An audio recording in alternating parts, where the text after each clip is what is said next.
Sālat, which is of the discrete letters of the Quran. Number 2, ذِكْرُ رَحْمَةِ رَبِّكَ عَبْدَهُ زَكَرِيَّا. We said yesterday that Allah subhanahu wa ta'ala has divided His mercy into how many parts? 100 parts. Allah subhanahu wa ta'ala has divided His mercy into 100 parts. He subhanahu wa ta'ala kept 99 with Him and sent down just one part of that mercy into the earth so that each of us, most of us, might love the other person. Fathers love their children, mothers love their children, so animals look after and take care of their children. So as for this verse, إِذْ نَادَى رَبَّهُ نِدَاءً خَفِيًّا. إِذْ نَادَى رَبَّهُ نِدَاءً خَفِيًّا. When Prophet Zechariah supplicated to Allah subhanahu wa ta'ala. I told you yesterday that when Allah subhanahu wa ta'ala told the Prophet Muhammad sallallahu alayhi wa sallam in the Quran about the stories of the previous messengers and the prophets of God, this is because He subhanahu wa ta'ala want to make him sallallahu alayhi wa sallam steadfast in his religion. That's to say that, O Muhammad, you should be patient, because the previous prophets before you were patient, and you are the best of them. So your patience must be greater than them all. Okay? إِذْ نَادَى رَبَّهُ نِدَاءً خَفِيًّا. Prophet Zechariah made supplication to Allah subhanahu wa ta'ala. Dua. So, what is the benefit of dua in Islam? What is the benefit of dua in Islam? Brothers and sisters, the word dua in Arabic means talab, which in English means to request.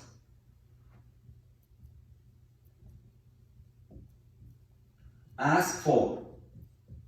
So, I need something from Allah subhanahu wa ta'ala. I need something from Allah subhanahu wa ta'ala Almighty. So I'm going, oh God, please give me money, I don't have. Oh God, please give me children, I don't have. Oh God, please admit me into the paradise. Oh God, please keep me away from the hellfire. Oh God, please bless my family, protect my family. So this is the meaning of the word dua. This is the word dua. Dua is of cardinal importance in Islam, to the extent that Prophet Muhammad sallallahu alaihi wasallam said, nothing averts, nothing prevents the destiny, the fate of Allah subhanahu wa ta'ala but dua. You know, brothers, this is one's fate. It comes down from heaven to the earth. But supplication ascends up. They will meet according to the hadith of the Prophet sallallahu alaihi wasallam and conflict with each other. If one supplication is sincerely made to Allah subhanahu wa ta'ala, supplication will overcome and will raise to Allah subhanahu wa ta'ala. If not, one's fate will afflict him. One's fate will afflict him. This is clear? For example, if Allah subhanahu wa ta'ala has destined that a person will be afflicted by an accident, for example, he is destined to make an accident. But this person made Salat al-Fajr and he said in his dua, oh Allah, protect me from all accidents.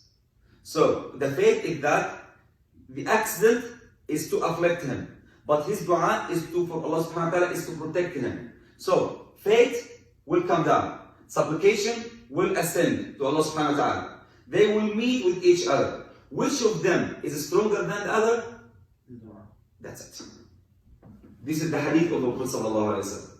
This is the hadith of the Prophet sallallahu alaihi wasallam. That's why the Prophet sallallahu alaihi wasallam said to us, all the time you should pray to Allah subhanahu wa ta'ala. You should ask Allah subhanahu wa ta'ala. And it is the sunnah of the Prophet sallallahu alaihi wasallam. When you make supplication to Allah subhanahu wa ta'ala, say whatever you want.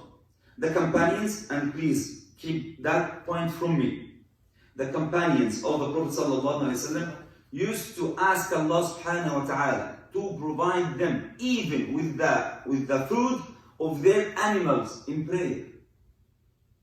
They used to ask Allah subhanahu wa ta'ala everything as long as it is haram in prayer. Here what happened with Prophet Zechariah is a miracle. Yeah. إِذْ نَادَى رَبَّهُ نِدَاءً خَفِيًّا. So he made supplication to his God. And dua have etiquettes. have etiquettes. What are the etiquettes of dua? Brothers and sisters, when you are going to make dua in the very beginning, you should be performing ablution. You should be on wudu. On wudu.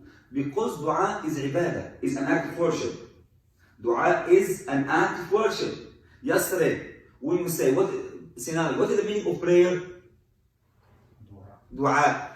Can you pray without ablution? Without wudu? No. So prayer is dua. So once you are going to make dua to Allah subhanahu wa ta'ala, you should be on ablution. You should be tahur. You should be purified. So that's number one. Wudu. Ablution. Number two. You should be in the direction in the Qibla. You should be in the direction of the Qibla. Facing the Qibla. Facing the Qibla.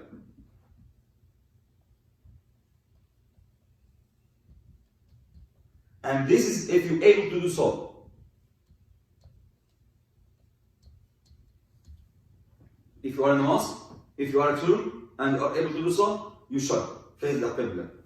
This will be more important for you because this will help Allah subhanahu wa ta'ala will answer your supplication.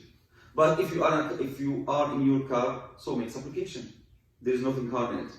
So number one is to make ablution. Number two, facing the Qibla. Number three, raising your hands. And the Prophet ﷺ is reported to have raised his hands like that until his armpits are seen. Until his armpits are seen. Okay? Raising hands.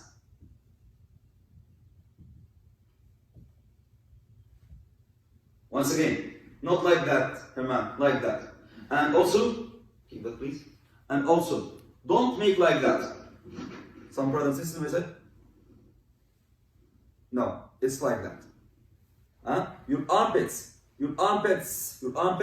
must be seen, okay? This is called supplication to Allah subhanahu wa ta'ala. Okay, so number three, raising arms. Thank you. Raising hands in dua so that one's armpits are seen to Allah subhanahu wa ta'ala. Okay, number four, start your dua, be smart when you are going to speak to Allah subhanahu wa ta'ala. Once you are going to start your dua, start it with praising Allah. Start it with praising Allah subhanahu wa ta'ala. You must start your dua with praising Allah subhanahu wa ta'ala. Start dua with praising Allah. Then, after praising Allah, you should know that you should make salah on the Prophet sallallahu alaihi wasallam. You should make salah in the Prophet sallallahu alaihi wasallam. Make salah on the Prophet.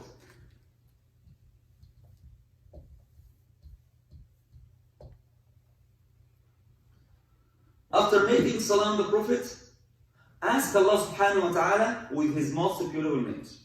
Meaning that, ask Allah with his most beautiful names, Asma al-Husna. Oh Allah, you are Ar-Rahman, the All-Merciful. Please show mercy to me.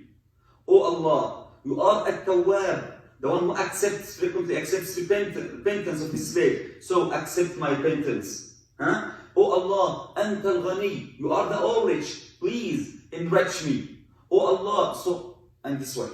So ask Allah subhanahu wa ta'ala with the most beautiful names. And this is the Quran. He subhanahu wa ta'ala says, وَلِلَّهِ الْأَسْمَاءُ الْحُسْنَى. To Allah belongs all the most beautiful names. فَادْعُوهُ بِهَا. So supplicate to Him with these names. We are ordered to do that. Okay? So, make salah on the Prophet sallallahu alaihi wasallam. After that, use the most beautiful names of Allah subhanahu wa ta'ala in dua. The most beautiful names of Allah in dua. Okay. Then ask Allah subhanahu wa ta'ala whatever you want. Ask Allah subhanahu wa ta'ala, as I told you right now, whatever you want. Money, health, good children. In the Quran, everything is recorded. رَبَّنَا هَبْ لَنَا مِنْ أَزْوَاجِنَا وَذُرِّيَّاتِنَا قُرَّةَ أَعْيُنٍ وَاجْعَلْنَا لِلْمُتَّقِينَ إِمَامًا. the people, the companions, as I told you, used to ask Allah subhanahu wa ta'ala to provide them even with the food, with the feather of their animals in prayers. As long as you are going to say anything haram, so tell Allah subhanahu wa ta'ala whatever you want. You are speaking here, when in sujood, you are speaking here to the earth, and your supplication and your tasbih is heard in the sky by Allah subhanahu wa ta'ala. Is heard in the sky by Allah subhanahu wa ta'ala. Now once you have finished your supplication, make salah on the Prophet sallallahu alaihi wasallam. So, start with praising Allah, then make salah on the Prophet sallallahu alaihi wasallam, then ask Allah subhanahu wa ta'ala with the most of your names. After finishing your prayer, after finishing your supplication or dua, make salah on the Prophet sallallahu alaihi wasallam. Do you know why, brothers? The Prophet sallallahu alaihi wasallam is reported to have said in a sahih hadith. The Prophet sallallahu alaihi wasallam said, dua, supplication, invocation to Allah subhanahu wa ta'ala will not be accepted unless the slave makes a salah on me. Unless the slave makes salah on me. Do you know why also? Because Allah subhanahu wa ta'ala at any times, pay attention, this is salah on the Prophet. Salah on Prophet sallallahu alaihi wasallam. And here is your dua. And here is salah on the Prophet sallallahu alaihi wasallam. Salah on Prophet. The scholars say that Allah subhanahu wa ta'ala all the time accepts salah on the Prophet sallallahu alaihi wasallam. Because he orders us to so. Inna Allah wa malaikatahu yusalluna ala al-nabi. Ya ayyuha alladhina amanu sallu alayhi wa sallimu taslima. Allah and His angels all the time, yusalluna, make salah on the Prophet sallallahu alaihi wasallam. Allah's salah on the Prophet means what? Do you know? No. Raising His sallallahu alaihi wasallam ranks in the paradise. Raising His sallallahu alaihi wasallam ranks in the paradise. Okay? So, Allah subhanahu wa ta'ala accepts salah, accepted this salah, and accepts the first salah, and accepts the last salah. Scholars say, and He subhanahu wa ta'ala is more generous to accept this and that and reject dua. So, He will accept the first salah, right? And will accept the last salah. And He subhanahu wa ta'ala is more generous, is all merciful, not to accept the first, not to accept the first and the last, and to reject what is in between. So He will accept your dua, inshallah. But one of the very, very important points, if you want Allah subhanahu wa ta'ala to make or to accept, to answer your dua, is what? Do you know? Herman.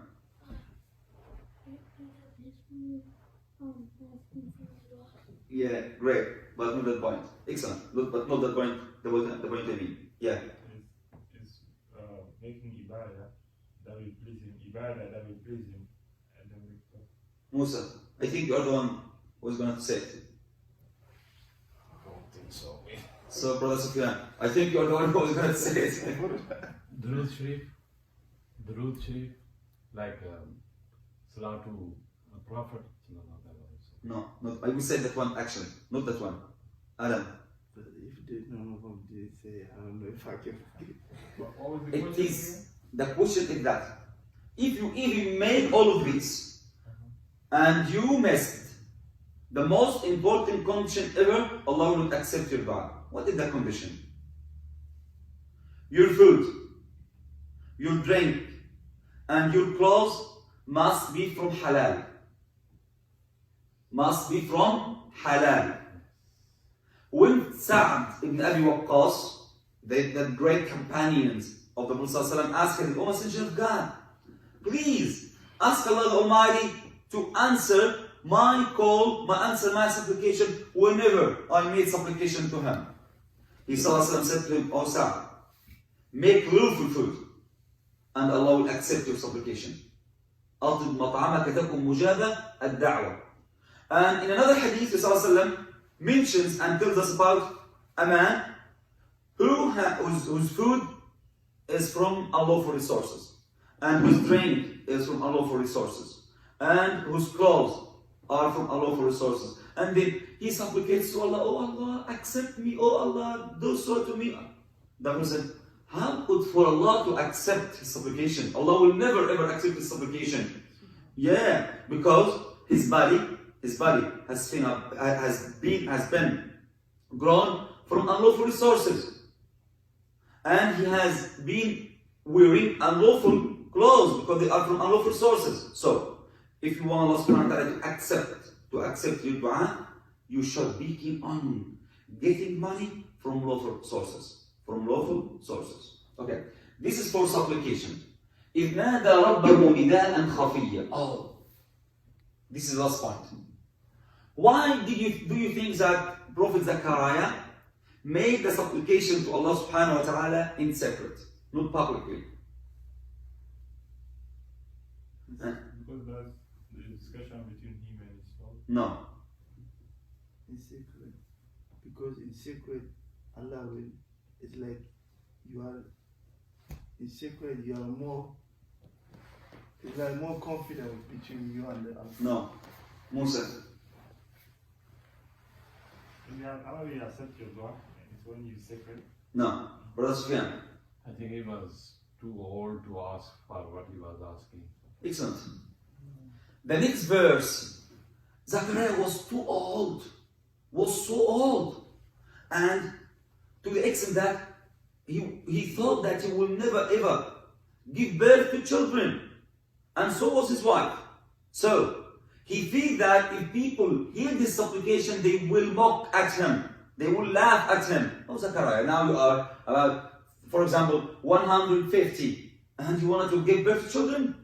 So that's why the point is نَادَى رَبَّهُ نِدَاءً خَفِيًّا. So this is one aspect. Other aspect, scholars say that this is a very important point for the believer. If you want to do something, do it in secret. Why? So as not to be invaded. So as to avoid invade from others. So as to avoid invade from others. The Prophet ﷺ says, استعينوا على قضاء حوائجكم بالسر والكتمان. You know, brothers, invade and hatred are two diseases, are two hard diseases that are now common in the ummah of the Prophet sallallahu alaihi wasallam. ولا حول ولا قوة إلا بالله.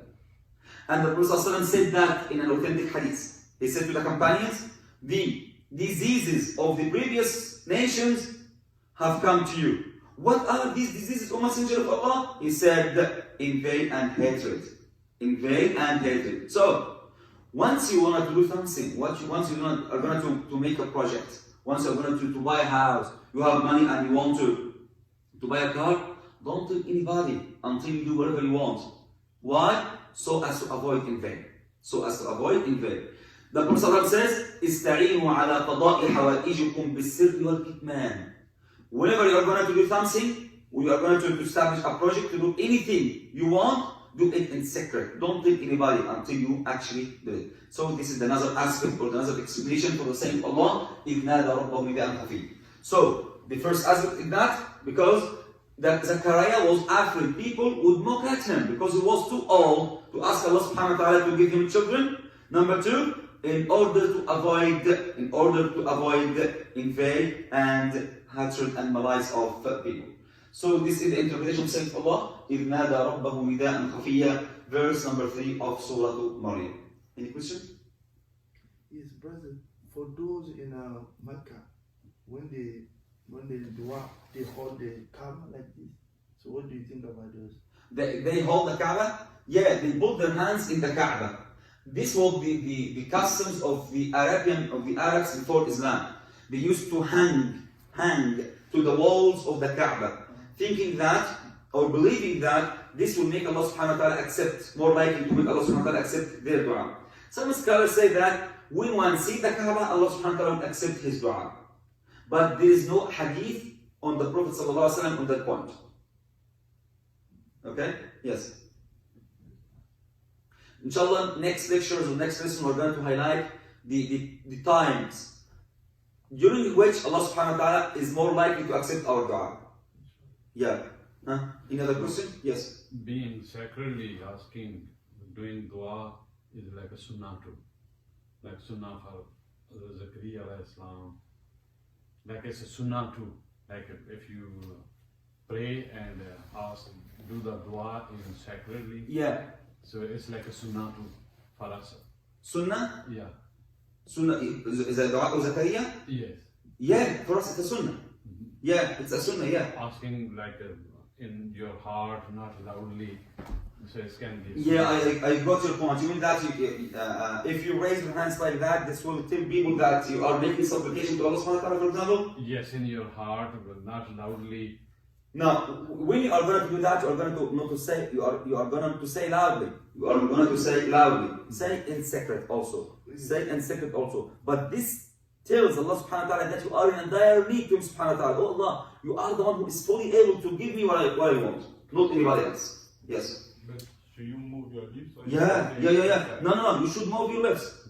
You should move your lips, not within your heart. There is nothing in Islam which is called with your heart. Your ibadah, there is what acts of worship are done with saying, with speech. For Salat, for example, Salat, which is the most important in Islam, is made up consists of both movements and sayings. Both movements and sayings. So saying is very important in Islam. Yeah, go ahead. So what the dua that Zakaria used? What the dua Zakaria was saying when he asked for a baby? What dua? Is there any specific dua that he was saying? Tomorrow, inshallah, we'll answer. You will know the answer to that question. Okay, inshallah. Because the answer to that question is in the next verse, inshallah. Inshallah. Yeah. Huh? Musa? Yes, I was going to ask, if you want to make dua, do you need to make a few rakats first? At what point do you raise your hand? No. You don't No. There is some kind of salah which is called qada al-haja. What's mean qada al-haja? If you want something from Allah subhanahu wa ta'ala, you are going to make ablution and offer 2 rak'atayn, 2 units. Okay? With the intention of asking Allah subhanahu wa ta'ala to fulfill and answer your supplication and give you what you want. This is called qada al-haja. Dua is something else. Okay? So I make my wudu, put on clean clothes, and then just ask, facing the Kaaba. That's good. Yeah. There's no need to make rak'atayn before it. Yeah. But clean clothes, when he was talking about halal and stuff like that. So when I say clean, I mean Yeah, clean clothes that I bought with halal money. That's what I mean. Yeah. So how do you know how clean clothes like halal money? So somebody like who has business, how do you know what is halal? Everyone knows about himself, brother Adam. Everyone knows about himself. I know whether my money is lawful or not. If I perform and carry out all the duties assigned to me in my work, this is inshallah will make your money halal. Otherwise it will not be. So I sell clothes. How can I know? The selling of clothes itself is halal, right? What he's worried about is what if somebody comes with money that he helped paying? No, that's not for you. That's not for you. That's not your problem. That's not your problem. But if you are selling clothes, the point is that you should be honest. That should be honest. For example, you are going to say, this is made of wool. It's made of cotton, and wool and cotton of wool is more expensive than cotton. So you cheated me. That way. The most important point: don't cheat. Even non-Muslims, don't cheat anybody at all. His clothes plus what goes in the stomach and all that. Yeah. So thank you. Assalamu alaikum wa rahmatullahi wa barakatuh.